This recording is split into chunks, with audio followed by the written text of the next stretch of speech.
함께 나누실 말씀 욥기 15장 17절부터 35절까지 말씀입니다. 저와 여러분이 한 절씩 읽고 마지막 절은 함께 읽도록 하겠습니다.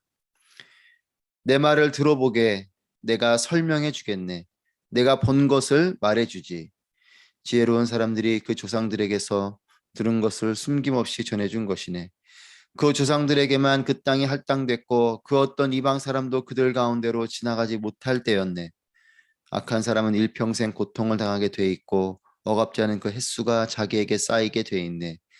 소름 끼치는 소리가 그 귀에 들리고 잘 돼가는 것 같을 때 멸망자가 그를 덮칠 것이네. 그는 어둠에서 벗어나기를 바라지 못하고 칼을 기다리고만 있는 것이네.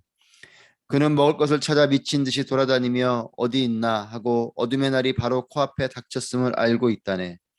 고난과 고뇌가 그를 두렵게 하고 싸울 태세를 갖춘 왕처럼 그를 덮칠 것이라니. 그가 하나님께 주먹을 휘두르고 전능하신 분 앞에서 자기 힘을 다지며 목을 세우고 강한 방패를 가지고 그분을 향해 달려들었기 때문이네. 그 얼굴에 기름기가 가득하고 그 허리에 살이 피둥피둥 쪘어도 그는 황폐한 마을, 아무도 살지 않는 집, 돌무더기가 돼버릴 집에서 사는 것이네. 그가 부자가 되지 못하고 그 재산이 남아있지 않을 것이고 그 땅에 뿌리박지 못할 것이네. 그는 어둠에서 떠나지 못할 걸세. 불꽃이 그 가지들을 말리고 그분의 입김에 그가 사라져 버릴 것이네. 속아 넘어간 그가 헛것을 믿지 않도록 해야 할 것이네. 그러면 그 보상이 또 헛것이 될 테니 말이야. 그의 때가 이르기 전에 그 일이 다 이루어질 것이고 그 가지는 풀을 수 없을 것이네. 아직 익지 않은 열매가 떨어지는 포도나무 같고 꽃이 떨어져 버리는 올리브 나무 같을 것이네. 위선자들의 무리는 자식을 낳지 못할 것이고 뇌물을 좋아하는 사람들의 장막은 불탈 것이나. 함께 있습니다. 그들은 악행을 잉태해 재난을 낳으며 그 뱃속은 기만을 준비하고 있는 것일세. 아멘. 10월의 마지막 날입니다. 하나님의 인도하심과 은혜 가운데 지난 10월을 또 돌아보며 감사하고 또 11월 달을 내다보며 하나님의 소망을 품게 되는 모두가 되시기를 축복합니다. 욥기를 계속 묵상하고 있습니다. 욥기는 지혜서입니다. 지혜는 참 좋은 것이죠. 삶을 살아가는 방법을 알려주는 귀한 것이고 또 그렇기 때문에 인생에 있어서 시행착오를 막아주기도 합니다. 그렇기 때문에 내 삶에서 참된 지혜를 만나는 것은 축복이에요. 욥의 세 친구도 욥에게 지혜를 가지고 다가옵니다. 그러면 참 좋은 일이어야 할 텐데, 그리고 이 지혜를 가지고 다가오는 일은 좋은 일이어야 할 텐데 마음 한구석이 뭔가 답답하고 시원치 않은 것을 깨닫게 됩니다. 17절 18절 말씀 함께 읽습니다. 내 마음을 들어보게, 내가 설명해 주겠네. 내가 본 것을 말해주지. 지혜로운 사람들이 그 조상들에게서 들은 것을 숨김없이 전해준 것이네. 내 말을 들어보게, 내가 설명해 주겠네. 내가 본 것을 말해주지. 내 말을 들어봐라. 내가 그 지혜를 설명해 주겠다. 내가 본 것을 말해주겠다. 여러분, 아무리 좋은 것도 이것을 누가 전하는가가 더 중요해요. 전달하는 사람에 따라서 좋은 것이 때로는 독이 되기도 합니다. 제가 신대원에 있을 때에 설교를 너무나도 잘하시고 또 강의도 탁월하게 하신 목사님이자 교수님이 계셨어요.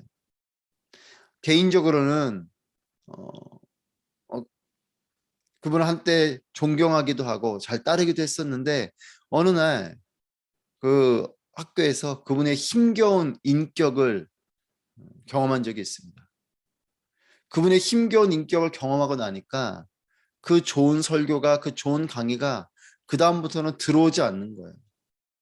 설교 말씀을 들어도 그렇게 크게 은혜가 되지 않고 또 그 좋은 강의를 들어도 예전만큼 그 강의에 고개가 끄덕여지고 감탄을 하게 되는 일이 줄었습니다.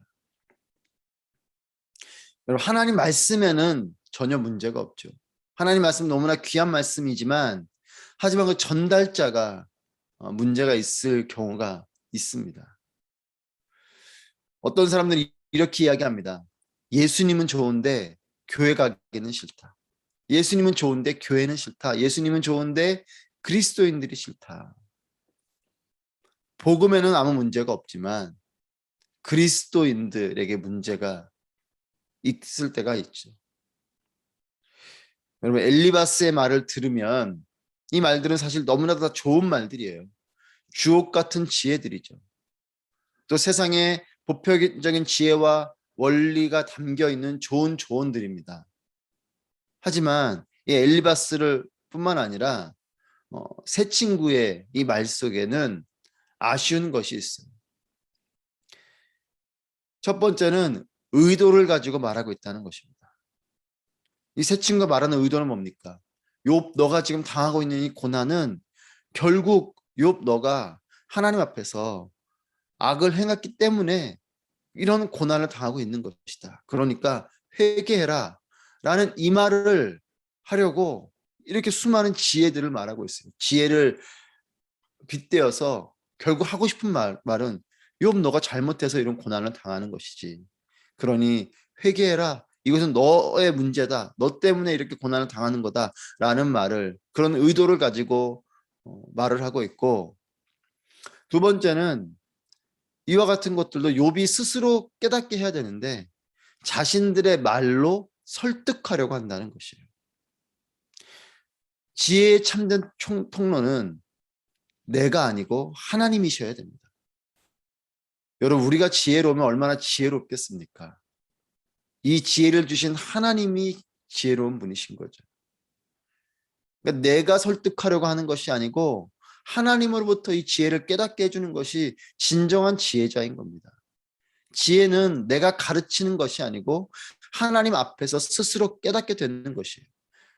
그렇기 때문에 내 말로 그 사람을 설득하고 내 말로 내 말에 굴복시키듯이 이 지혜를 전하는 것이 아니라 그 지혜를 전하는 그 말과 그 태도들이 하나님 앞으로 인도해 주는, 하나님의 지혜 앞으로 그 사람을 데려다 놓는 그와 같은 것이 돼야 되는 거죠.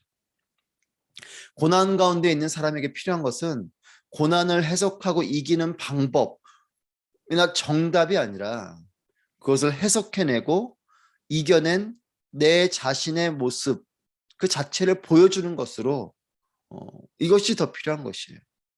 고난을 해석하도록, 고난을 이기도록 정답을 자꾸 제시해 주기보다 그 지혜 속에서 변화된 나의 모습, 예를 들면 나도 그랬습니다.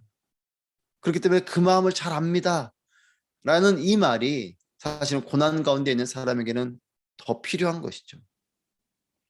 지혜자는 내가 하고 싶은 말을 하는 사람이 아니라 해야 할 말을 하는 사람이에요. 필요한 말을 하는 사람이 지혜로운 사람입니다.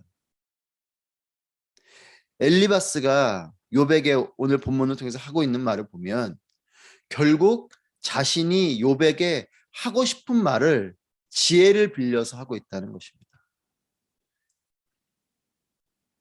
엘리바스의 말은 내 말을 잘 들어봐라. 17절 18절에 말하고 있죠. 내가 설명해 주겠다. 내가 본 것, 이렇게 말하고 있어요. 내 말을 잘 들어봐라. 내가 하는 말은 그냥 하는 말이 아니고 오래도록 지혜자들이 했던 말이야 라고 말을 하면서 이야기하고 있어요. 결국 욥에게 하는 말은 이 모든 것을 잃은 것, 지금 이 모든 고통의 이유는 악한 자는 고난을 당하고 의로운 자는 복을 받는 것이기 때문에 욥, 너가 악을 행해서 이런 고난을 당하는 것이다. 이 말을 하고 싶은 거죠. 이 말을 하기 위해서 이런 여러 지혜로운 말들을 펼쳐내고 있는 겁니다. 이 엘리바스의 말이 틀린 말은 아니에요. 지혜로운 말입니다. 옳은 말이죠. 권선징악적인 말, 인과응보적인 말, 보편적인 권선징악과 인과응보적인 부분에서 지혜로운 말이요, 가치로운 말입니다. 그런데 이 말을 의도를 가지고 하기 때문에 문제인 것이에요. 정말 욥을 위한 말이 아니라 엘리바스 자신이 또한 다른 친구들도 자기가 하고 싶은 말을 하려고 온 것이죠.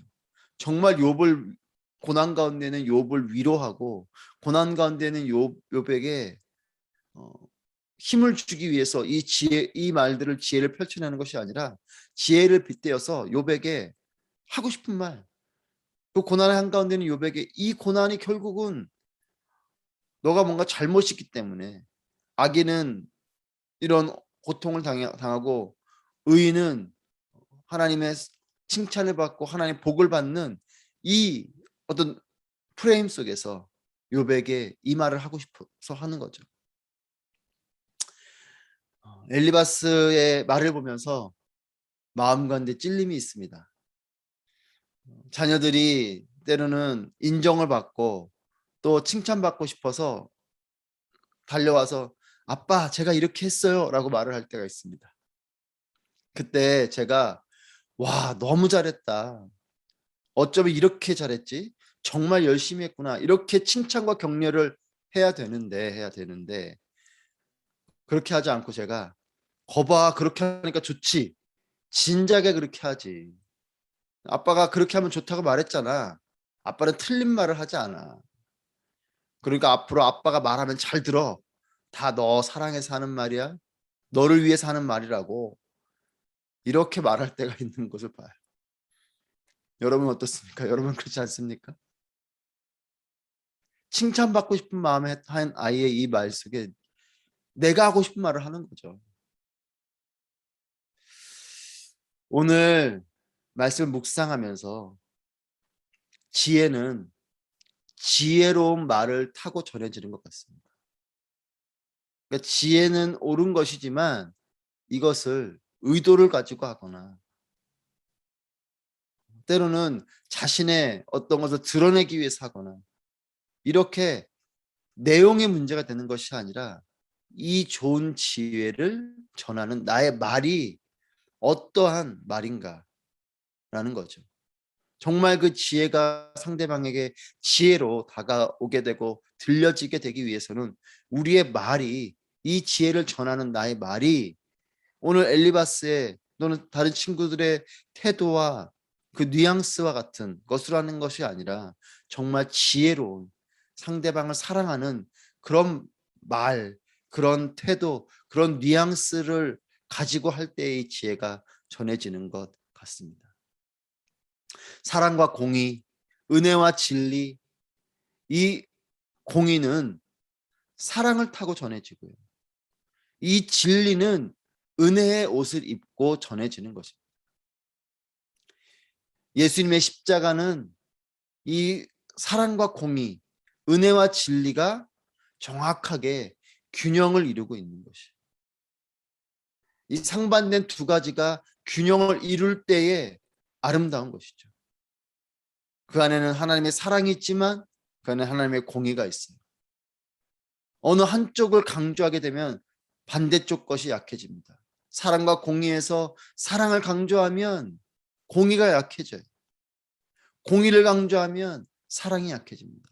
사랑과 공의가 함께 균형을 이루면서 있을 때에 이것이 은혜가 되는 것이죠. 말씀을 준비하면서 그런 생각이 들었습니다. 만약 내가 오늘 고난의 자리에 있는 사람과 만난다면 나는 그분과 어떻게 만날 것인가? 여러분들에게도 질문합니다. 여러분 오늘 하루를 살아가시면서 여러분이 고난의 자리에 있는 사람과 만나신다면 여러분은 그분과 어떻게 만나겠습니까? 테이블을 사이에 두고 마주 앉아서 거기 한번 앉아봐. 이렇게 하고 지혜와 가르침을 늘어놓으시겠습니까? 아니면 벤치에 나란히 앉아서 앞을 바라보고 손을 꼭 잡아주면서 그저 함께 먼 산을 바라보시겠습니까? 많은 말이 사람을 변화시켜 줄 것 같지만 때로는 나는 침묵하며 따뜻한 온기 속에서 하나님의 사랑을 전하고 그를 하나님 앞으로 인도해 주는 것이 그에게 위로가 되고 지혜를 알게 하고 깨닫고 돌이키게 할 것을 깨닫게 됩니다. 사랑하는 여러분, 지혜를 발휘하겠다는 나의 섣부름이 오히려 나를 더 어리석은 사람이 되게 할지도 모릅니다. 나는 지혜롭게 말하고 지혜를 가지고 가는 것 같지만 그 섣부름이 더 어리석은 사람이 되게 하는 것이에요. 진정한 사랑은 많은 말보다 때로는 그저 침묵하는 것이 진정한 사랑일 때가 있어요. 나를 묵묵히 기다려주시는 하나님의 이 침묵이 사랑인 것이죠. 우리가 실수할 때마다 하나님이 우리에게 오셔서 나무라시고 지적하시고, 하나님은 그렇게 하지 않으십니다. 묵묵히 우리를 기다려주시고 침묵하시고 내 곁에서 계셔주시는 하나님, 그것이 하나님의 사랑인 거죠. 오늘도 우리 주님은 저와 여러분 곁에서 따스한 손길로 우리의 손을 꼭 잡아주십니다. 이것이 주님의 사랑인 것이죠. 우리도 이와 같은 사랑을 가족과 이웃들에게 고스란히 전하게 되는 오늘 하루, 또 우리의 평생의 삶이 되기를 소망합니다. 이 사랑이, 이 지혜가 우리의 삶 가운데 펼쳐져서 우리 주변에 있는 사랑하는 사람들을 위로하고 또 그들에게 하나님의 지혜를 깨닫게 해주는 그러한 축복의 통로가 되기를 바랍니다. 함께 기도하시겠습니다.